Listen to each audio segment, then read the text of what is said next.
Hey, how you doing? This is John, and welcome to John's Long Box. Today we're doing another back issue bonanza. Why? Because I can't help myself, and I keep buying back issues.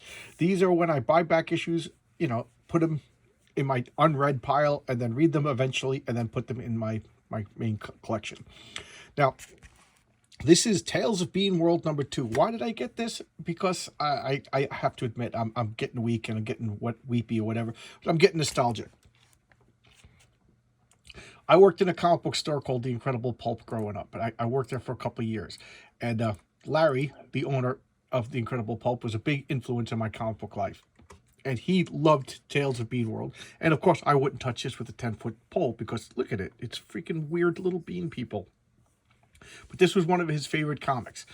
And he kept, telling me, oh, you got to read it, you got to try it, you got to try it. And wasn't superheroes, wasn't interested. Wasn't interested, simple as that. Now, in my 50s, I'm looking back at everything, and I saw this, and I'm like, you know what? I'm gonna click. So I got the first 10 issues or so, and there you go. This one I got separately because I couldn't find number 2, so I bought this separately.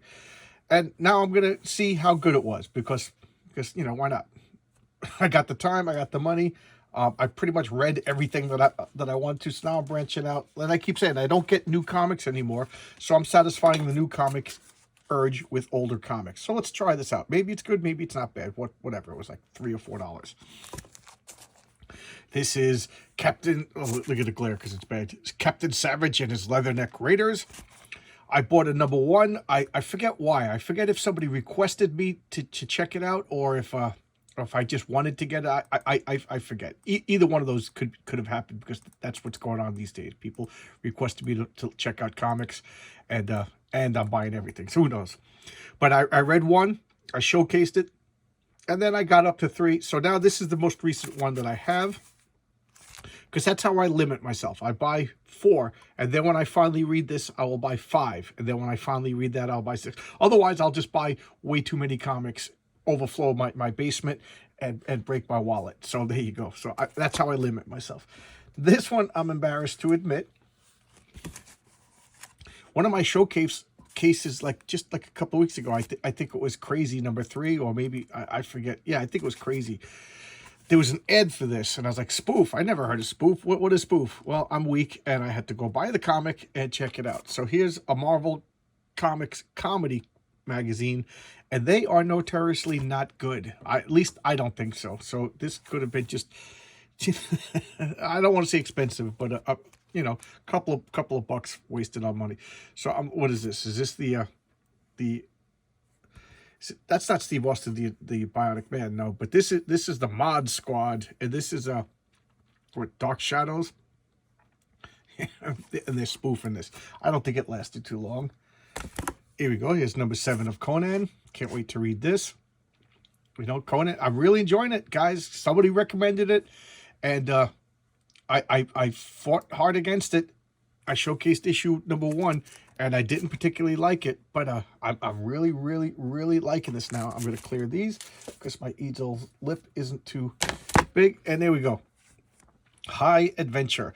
This is another comic I showcased, and what comic did I showcase? And I saw an ad for this, and I was like, what is this? I never heard of this.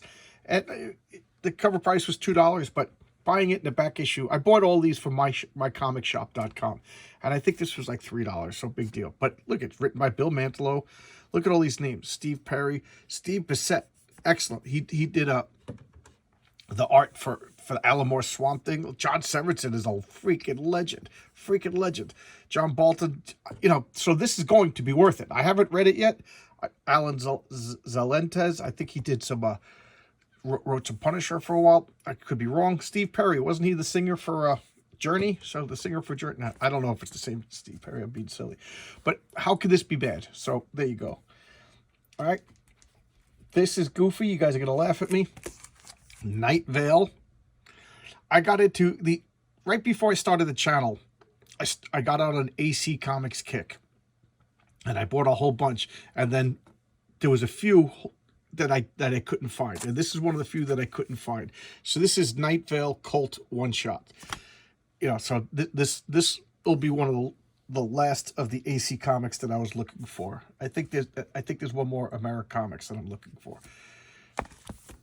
Okay, Comico Primer. This was a 6-issue series that like debuted some good stuff. It had the first appearance of a Grendel. It had the first appearance of the Max. And this was Comico. Comico was a comic company that I thought was super important. Matter of fact, Comico is the first non-Marvel and non-DC comic book company that I became a fanboy of. And I know fanboy is not a cool term, but I unabashedly was a Comico fanboy. I was an unabashed Marvel fanboy, DC fanboy. I'm an alternative fanboy today. But Comico is the first non-Marvel, non-DC. And I bought anything that I could find by Comico. Now, Comico, I thought was very super important.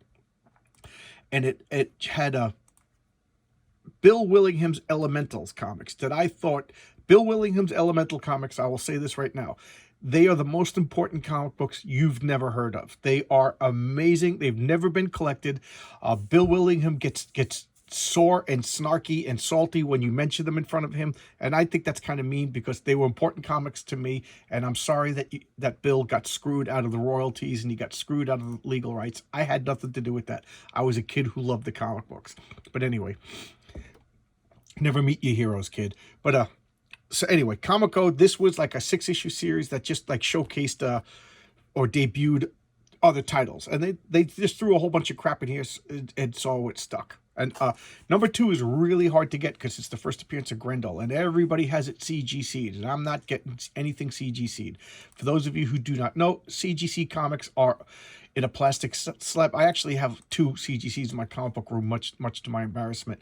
I'm philosophically opposed to slabbing comic books because then they're not comic books anymore. It's like Han Solo and Carbonite. Yeah, well, that's not Han Solo anymore. That's a wall decoration. Okay, so what you do is you get the comic, you mail it to this company, and they go through it. And it's no slight on the company. I'm sure they're good people, and I'm sure that I've never heard anything bad about the company. And they rate the comic and they put it in a plastic slab.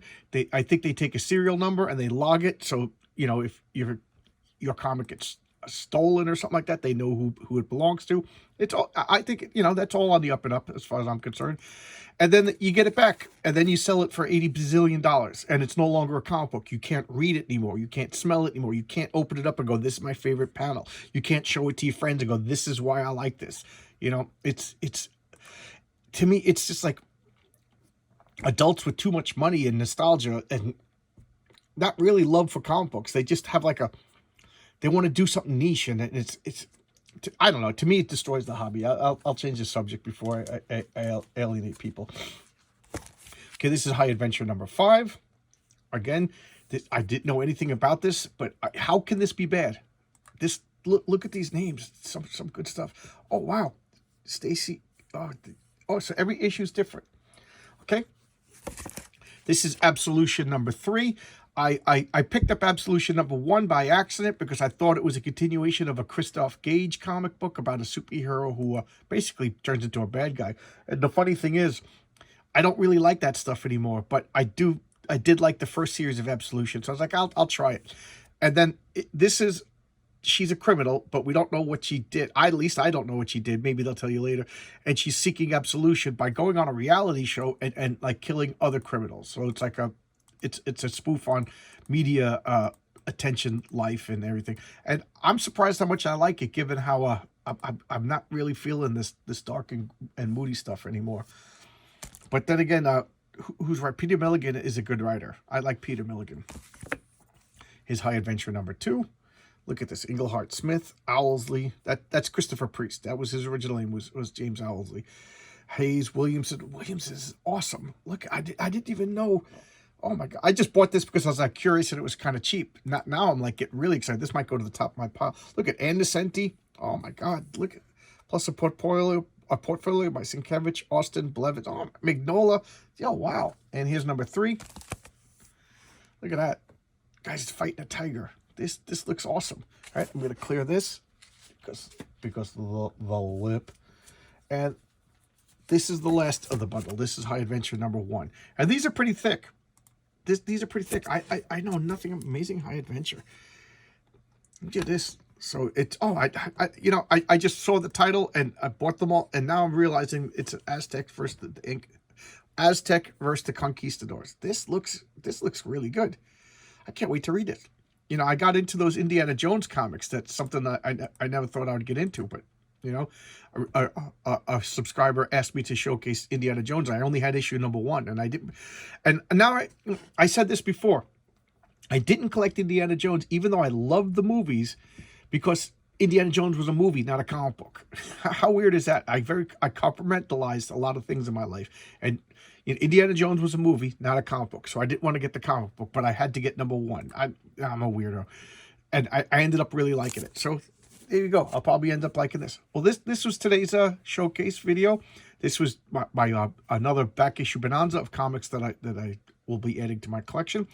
And I just want to give a thanks to RJ, who, those of you who may not know, RJ runs a channel called The Fourth Age, where he talks about the nature, he talks about the comic book industry, a lot of behind the scenes stuff that I don't really cover. But he's very knowledgeable. He's very thoughtful. He has a degree in philosophy, I think he said, and he's or theology, and he's very wise, very intelligent. Blows me away. But he's also a big comic book fan. Well, he likes my channel, and he invited me over to his channel, and I did an hour-long interview. Unfortunately, the first third of the interview got cut off due to bad internet or something, and then the last third got cut off because he got interrupted, and then I guess something going on, and he forgot to turn on the recording. So it's the middle third of an interview. So it starts in media res. But it was a lot of fun to do, and I was super nervous. I was so nervous. Because I truly believe don't meet your heroes. But RJ was a nice guy. I really enjoyed talking to him. It was really fun. You know, it makes me want to start finding other people that I could talk to, you know. Not that I'm a bigwig or anything like that, but wouldn't that be fun? Because I started this channel. Now I'm ranting and raving. I started this channel because I moved and I didn't have anybody to talk comic books with. So kind of out of loneliness and kind of like you wanting to share a love of something, I was like, you know, I'll just talk on YouTube. Maybe people will enjoy what I do. And then I met guys like RJ and you subscribers. I'm getting emails every day from people talking about stuff. It's so much fun. It's turning out to be better than I expected, because I just started doing it, and for like 6 months I was getting like 3 or 4 views a video. I was getting nowhere, and then, you know, no subscribers, no interaction, and it started to become a chore. And I was like, I'm going to stop doing this. And I don't know, all of a sudden it started booming, and it became so much fun. So I want to thank everybody. I haven't said this in a while, and this used to be my ending for every video, but I kind of stopped it. But maybe I should bring it back. I appreciate all you guys, you know, guys and gals. I thank you so much. It's so much fun. I'm having a blast doing this, you know. And it's funny because my wife even says she hears how enthusiastic when I go upstairs and I tell her about the videos, and she's a sweetheart, and she just sits there and she listens at me because you know, she just knows it makes me happy, you know. And there you go. Now I'm ranting and raving. But thanks a lot, guys. I'll see you tomorrow with another video. And I forget who, but somebody requested Web of Spider-Man, and I don't know why. I went and pulled it, and then I put it on in my pile over here, and I keep doing other things. But yes, Web of Spider-Man's on the way, and there was another request. Oh, Brat Pack. Okay, so those will be my next 2 videos. All right, thanks a lot. Bye-bye.